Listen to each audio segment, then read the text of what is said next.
is debatable, so let's look at the component of the make of the public good. First things about the public good is non-exclusion. Non-exclusion is the idea that you can exclude people that don't pay. For example, it is impossible to limit the benefits of street light to only people who pay for it, and the people who don't pay for it. The people who don't pay for it still get the benefit from the light. And the people who pay for more, they don't get more light at night. Second is non-rivalry. This is the idea that one person's consumption of the good doesn't run it for other people. So public park is a great example. You can use it today and you can use it tomorrow. It can be shared. Education is neither non-exclusion nor non-rivalry. Let me tell you why. Education is rivalry in consumption, to some extent. So just imagine a room with 5 students and the other has 50 students. You think which room has more individual attention from the teacher? Education is excludable because one can easily prevent a student from obtaining the service provided by school. In short, education is basically private good, but not public good. So don't listen to the second group that y'all say. Education is public good in terms of the provision, but their characteristic is a private good.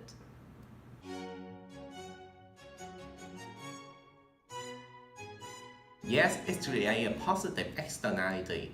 Education up to secondary level benefits individual by helping them get a job and earn more income, but also benefits society as the individual make art, create cool stuff, cool diseases, and make interesting conversation at the parties. More education increase productivity, GDP, and standard of living. But what about higher education? There is the fact that college graduates earn more.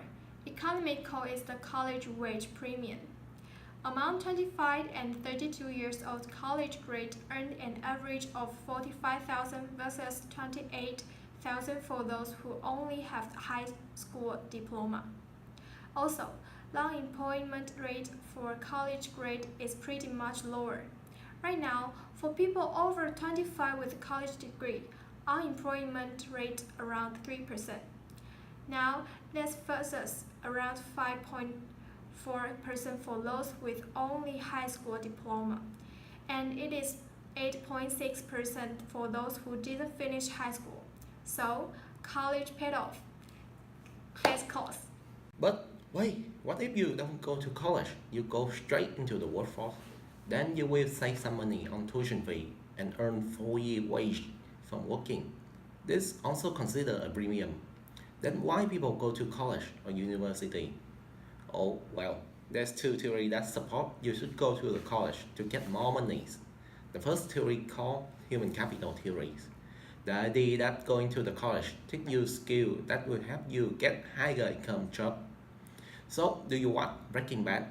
It's a TV series about university professor got cancer and he go to cook meth to get money to support his families. He could do something like this.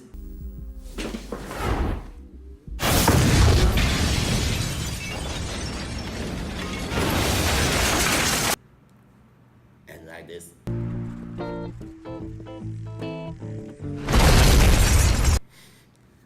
The second theory is signaling.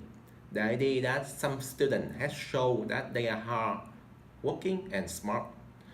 So the example of signaling is in a job interview, everyone will claim that they are hardworking and smart. And even the applicant who aren't. As a result, the target applicant needs something else to validate their abilities that can be faked by others.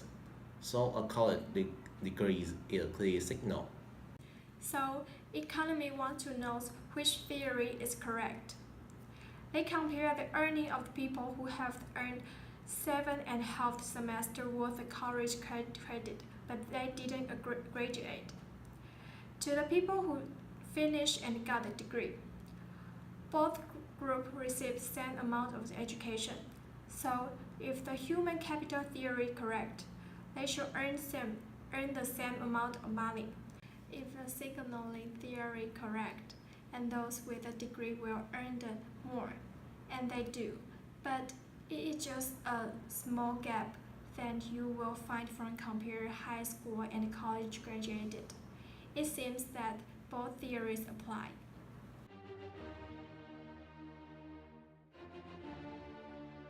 When we're talking about fairness in the market system, we need to mention about community egalitarianism. What is egalitarianism? It's a school of thought under bigger thought, liberalism. All people should be treated as equal and they have the same political, economic, social, and civil rights. Does it sound familiar? Yes, it is. Communism. Community egalitarianism suggests that education should be made available for everyone, as nowadays government provides education for free.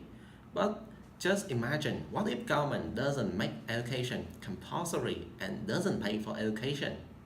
Does sound familiar? Yes, it's in the education market in ancient time, where the royal, nobility, or rich people get it, and the lower income family didn't get it. And if they didn't, the quality is not so great. So, does the education market fair or unfair? Well, we would say it depends on which country or era you live in. If you live 1000 years ago, you probably education is not fair.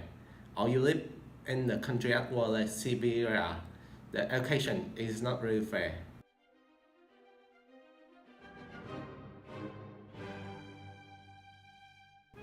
Now, when we talk about government intervention in education, we not just talk about making mandatory and free, but also about subsidizing it. Europe countries are heavily subsidized for education. Even the college are nearly free, while in United States, the federal and the state government spend about $634 billion on primary and secondary education. That is an average of about $20 and $500 per student each year. However, if we take a look in the United States education system, there are still a lot of inequality in the system. Like, students from a low-income family tend to have a lower math and reading test score than those who has from higher income families. African American, Latino, and Native American students are much more likely to drop out the high school than their white or Asian counterparts. But there are having many discussions about improving the level of the playing field. Some believe the government should pay for early education programs and provide extra money for disadvantaged and lower income students. For other answer is not just about funds but having more competitive among school districts. Some people believe that teachers played an active role in improved students' performance. Each of the ideas have been implemented, which in the US, with varying success. We had yet to find the magic formula, but it is clear that the first step toward promoting equality is to invest in primary and secondary education. How about higher education? If we subsidizing for higher education, it means we transfer the taxpayer money to the college rower. So the money is still there, just transfer from this pocket to another pocket. But remember about this, the college goer will soon form the household and pay tax in the futures. Like Tiffany said before, the one who go to tertiary education earn more. It enhance their income. So again, government not only had to apply community egalitarianism on the whole education system, but also subsidizing for higher education system. Now back to you, Stephanie.